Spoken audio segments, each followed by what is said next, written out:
Thank you and welcome. My colleague Robin will be leading the liturgy this morning, and Emily will be assisting in the reading, so we are delighted.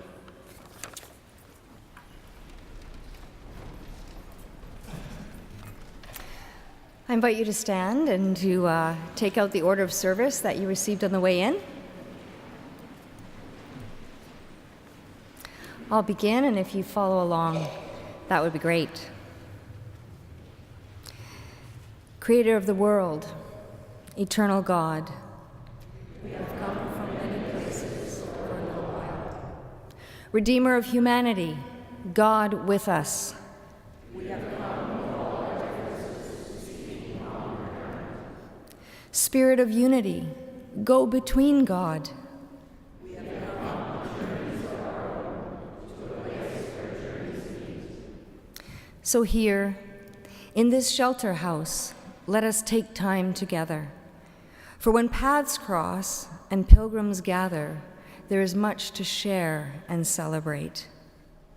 In your name, three in one God, pattern of community. Amen.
Let us pray.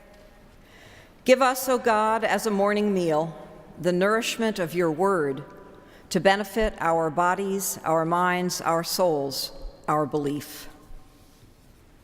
A reading from the book of Lamentations. How lonely sits the city that was once full of people.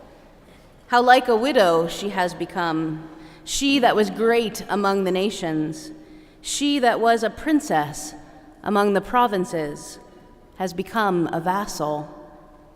She weeps bitterly in the night, with tears on her cheeks. She has no one to comfort her among all her lovers. All her friends have dealt treacherously with her. They have become her enemies. Judah has gone into exile with suffering and hard servitude. She lives now among the nations and finds no resting place. Her pursuers have all overtaken her in the midst of her distress. The roads to Zion mourn, for no one comes to the festivals. All her gates are desolate, her priests groan, her young girls grieve, and her lot is bitter. Her foes have become her masters, her enemies prosper, because the Lord has made her suffer for the multitude of her rebellions. Her children have gone away, captives before the foe. From daughter Zion has departed all her majesty. Her princes have become like stags that find no pasture. They fled without strength before the pursuer. Jerusalem remembers, in the days of her affliction and wandering, all the precious things that were hers in the days of old, when her people fell into the hand of the foe and there was no one to help her. The foe looked on, mocking over her downfall. Jerusalem sinned grievously, so she has become a mockery. All who honored her despise her, for they have seen her nakedness. She herself groans and turns her face away. Her uncleanness was in her skirts. She took no thought of her future. Her downfall was appalling, with none to comfort her. O Lord, look at my affliction, for the enemy has triumphed. Enemies have stretched out their hands over all her precious things. She has even seen the nations invade her sanctuary, those whom you forbade to enter your congregation. All her people groan as they search for bread. They trade their treasures for food to revive their strength. Look, O Lord, and see how despised I have become. Is it nothing to you, all who passed by? Look and see if there is any sorrow like my sorrow, which was brought upon me, which the Lord inflicted on the day of his fierce anger. From on high he sent fire. It went deep into my bones. He spread a net for my feet. He turned me back. He has left me desolate, faint all day long. My rebellions were bound into a yoke. By his hand they were fastened together. They weigh on my neck, sapping my strength. The Lord handed me over to those whom I cannot withstand. The Lord has rejected all my warriors in the midst of me. He proclaimed a time against me to crush my young men. The Lord has trodden as in a winepress, youthful daughter Judah. For these things I weep, my eyes flow with tears, for a comforter is far from me, one to revive my courage. My children are desolate, for the enemy has prevailed. Zion stretches out her hands, but there is no one to comfort her. The Lord has commanded against Jacob that his neighbors should become his foes. Jerusalem has become a shunned woman among them. The Lord is in the right, for I have been obstinate against his word. But hear, all you peoples, and behold my suffering. My young women and young men have gone into captivity. I called to my lovers, but they deceived me. My priests and elders perished in the city while seeking food to revive their strength.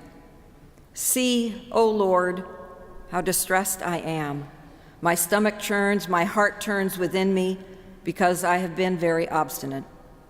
In the street, the sword bereaves. In the house, it is like death. They heard how I was groaning, with no one to comfort me. All my enemies heard of my trouble. They are glad because you have done it. Bring on the day you have announced, and let them be as I am. Let all their evil doing come before you, and deal with them as you have dealt with me because of my rebellions. For my groans are many, and my heart is faint. This is the word of the Lord.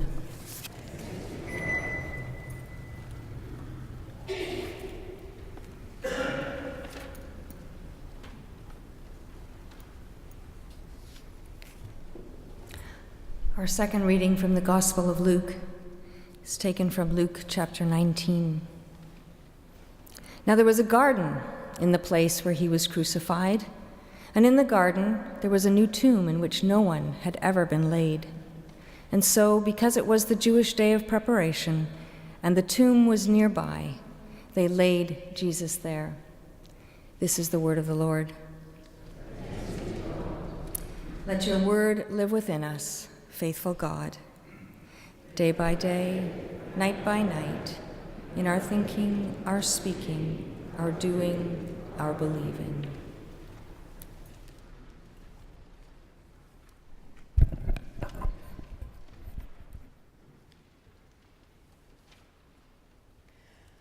Peace and peacemaking operate in many ways in human relationships, between nations and people, among groups and organizations, between individuals, from the most public to the most personal aspect of our lives. The Hebrew Bible relates stories and poems of the impact of both peace and war through all these social relationships, and places all of them under the concern and care of God. In texts like the soaring poetry of Isaiah, we see a vision that integrates the whole cosmos into God's wholeness and peace, or shalom. But on the opposite pole, the Hebrew Bible is realistic about the brutalities of war and the devastating effects of war-mongering. In spite of the psalmist's confidence that there is nowhere that God's presence does not reach, in the depths of despair brought on by warfare, when violence reaches its terrible personal extreme, a question remains: is peace possible? Poems of despair and lament permeate the prophets and the Psalms and present particular challenges to the preaching of peace. In the midst of desolation, when only a cry of despair is left to us, is there a possibility for peace? I read and preach this chapter from Lamentations today.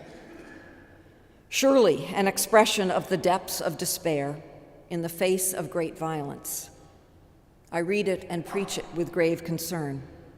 It is among the passages of the Hebrew Bible of which it could be said they are texts of terror, to use Phyllis Tribble's phrase. I do not know if we can wrest a blessing from such a passage, but it is by the witness of our tradition, the Word of God, and so somehow part of our faith journey. The book of Lamentations presents an extended picture of the destruction of Jerusalem by the Babylonian Empire in 586. The intensity of the imagery and language does not allow us to turn aside from the emotional impact of the events of siege, destruction, and exile on the peoples themselves. Beyond that, many have found offense in the portrayal of the city as a woman, daughter Zion, a woman shamed and abused. Such an image not only offends the sensibilities of those of us who are sensitive to the ongoing politics around language about women, to say nothing of the political rhetoric currently being used in the United States. But such language also can create harm for persons, especially women, who have been the targets of abuse.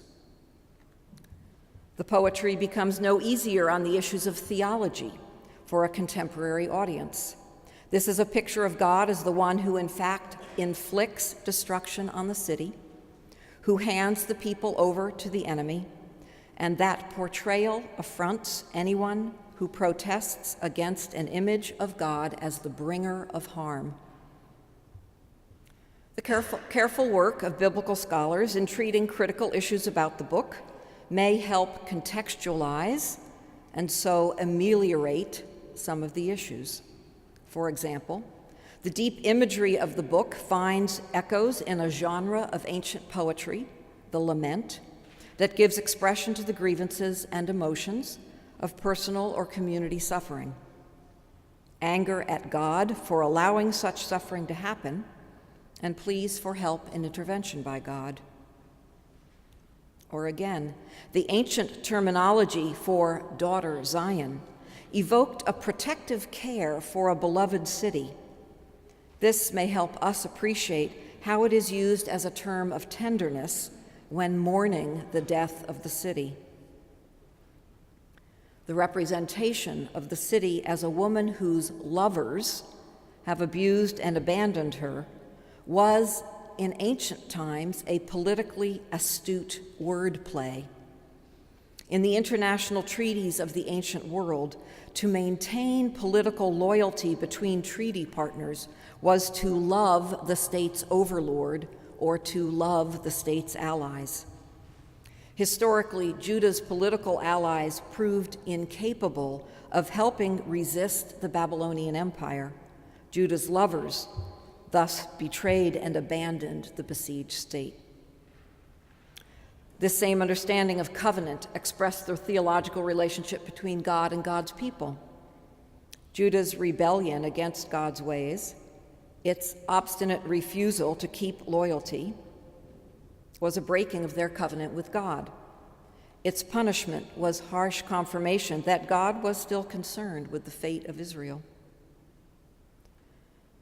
To know all these things about the context and language of Lamentations may help us read it with more understanding and less dismay, but it may not. This remains some of the most difficult poetry of the Hebrew Bible, especially if our quest is peacemaking. Perhaps we can find another way to see some pattern for peace by appreciating the power of the poetry, under the assumption that the ancient poet meant to communicate in just this way, hard as it is. One poetic element you have already heard in the reading, that there are two voices in the poem.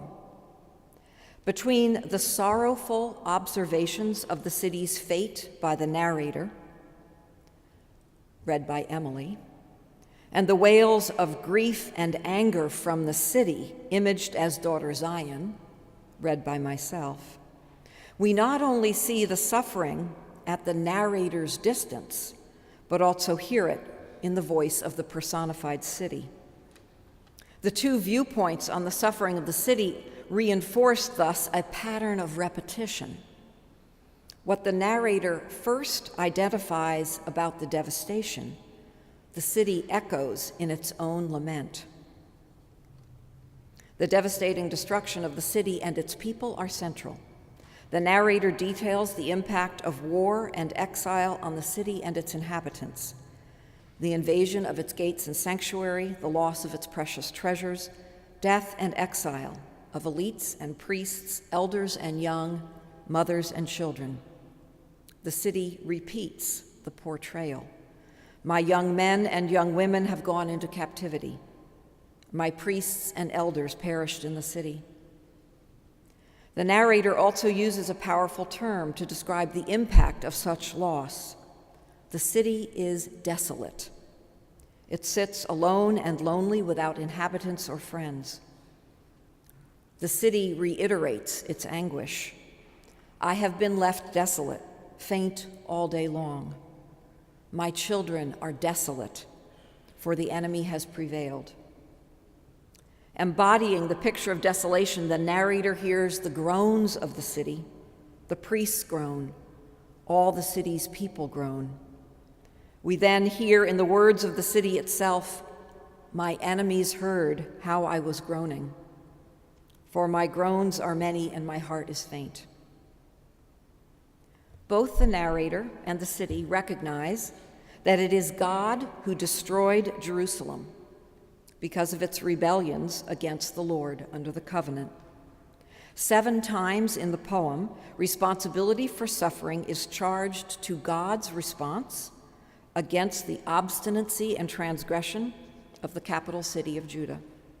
The narrator states, "The Lord has made her suffer for the multitude of her transgressions." And the city confirms, "The Lord is in the right, for I have been obstinate against his word." However, this is a city who will not submit in quiet acquiescence to God's violence against it. While acknowledging its own rebellions and the Lord's covenant response, neither the city nor the narrator goes quietly into suffering. The narrator begins the theme of seeing the city's destruction, noting how the enemy looks on mocking. But the city turns the theme of seeing and looking into a repeated refrain that insists that its suffering be recognized. 3 times, in an imperative voice, it demands that God see what God has done. O Lord, look at my affliction, for the enemy has triumphed. Look, O Lord, and see how despised I have become. See, O Lord, how distressed I am. And then the city goes on to charge those passing by, those viewing its desolation, with the responsibility to see and consider. Hear, all you peoples, and behold my suffering. Is it nothing to you, all who pass by? Look and see if there is any sorrow like my sorrow. The plea to God and to the audience to see the city's heartbroken angst without turning away is grounded in the ancient cultural practices of grieving. When a family suffered death or loss, it was the role of the comforter to stand by them and listen to their lament, offering companionship in the midst of deepest sorrow. But it is exactly this role which goes unfulfilled for Jerusalem. The narrator identifies this lack in 3 different verses. She has no one to comfort her. Her downfall was appalling with no one to comfort her. Zion stretched out her hands, but there is no one to comfort her. The city reiterates its lonely sorrow. There is no one to comfort me. For these things I weep, my eyes flow with tears, for a comforter is far from me. To see without flinching the image of the destroyed city, to hear daughter Zion's insistence that the audience see and not look away from its suffering is the demand of this passage. The poem demands the role of a comforter, one who stands with the grieving victim, one who does not turn back from another's suffering. The narrator shows us that this role is possible. The city articulates its suffering only after the accompaniment by the narrator, who with unflinching compassion enables the city's voice. The narrator is the first to speak the grievous wounds of the city. The narrator's being able to see and not look away, and then to name the suffering of the city, is what enables the city to then speak its truth out loud. To see without flinching the image of the destroyed city, to hear daughters Zion's insistence that the audience not look away from suffering, is also the demand of this passage to us. Daughter Zion is, as it were, in our faces about this. Do not cover up my suffering. Do not look away. Stand with me, stay with me. It is what every pastoral care student learns, what every pastor confronts at the bedside of a dying person. There comes a moment when the only thing to do is shut up and listen. Don't fix it. Don't jump to everything will be okay. Don't promise angels in heaven. Don't retreat to everything has a reason. Just be quiet and listen and grieve with their sorrow. For the poet of Lamentations, this is more than personal suffering, though it is that, of course. Not to look away from suffering, not to buffer ourselves from the devastation of cities and lives, is to look with honesty at the consequences of human rebellions against God, of warmongering. Sometimes to see and hear suffering is to confront the failures of leadership, of personal choice, of national priorities, all ways of rebellion and transgression against God's intention for the flourishing of creation. The plea of Daughter Zion calls us to stand beside the suffering that we see and acknowledge that sometimes there is a human part in it, sometimes even we have a part in it, without turning aside into all the ways we avoid sin and grief, and all the ways that that kind of ignorance allows us to avoid action for the healing of the world. We see such suffering written on the bodies and lives and cities of our neighbors and world today. And too often that suffering is inscribed on the bodies and lives of those who are most vulnerable. The people of Yemen, the people of the Amazon, the Rohingya, the lives of women in abusive relationships. It is hard to stand beside suffering that we see and acknowledge our personal and collective part in the failures of the political order, of ourselves, of the international community. But if we refuse to see suffering and let it break open our hearts, we will never accompany those who seek to heal from that suffering. We will never become peacemakers for the true desolation of our world. This moment of standing with suffering and acknowledging when our various public and private rebellions contribute to that sorrow is not the only moment in our faith journey. Of course, we hear other good words of peace and redemption and healing in the ancient witnesses in the Hebrew Bible and the New Testament. For Christians, the cross surely becomes the place where we recognize God in human suffering, and through God's power, see reconciliation and peace beyond the forsakenness of that suffering. But to ignore the plea of Daughter Zion, to disallow the voice of suffering, to pass by the suffering we see in our own time and place, is surely to deny a beloved, if anguished, relationship, and to demean the broken hearts that ask us to be peace with them.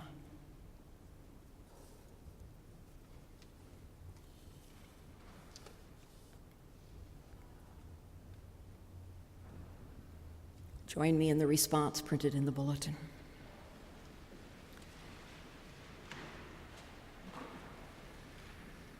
O Christ, kindle in our hearts within a flame of love to our neighbor, to our foes, to our friends, to our kindred all.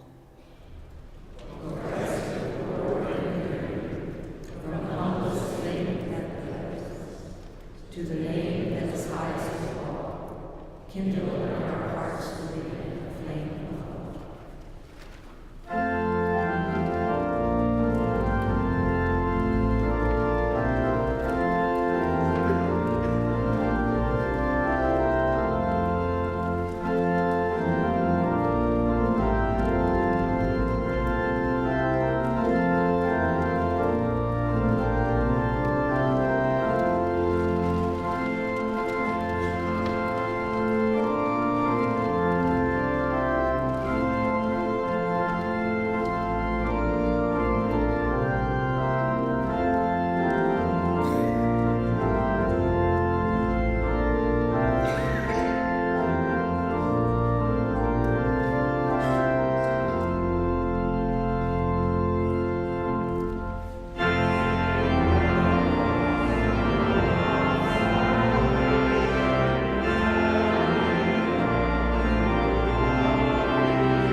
Be the great God between your shoulders to protect you in your going and your coming. Be the Son of Mary near your heart and the perfect Spirit upon you pouring. Amen.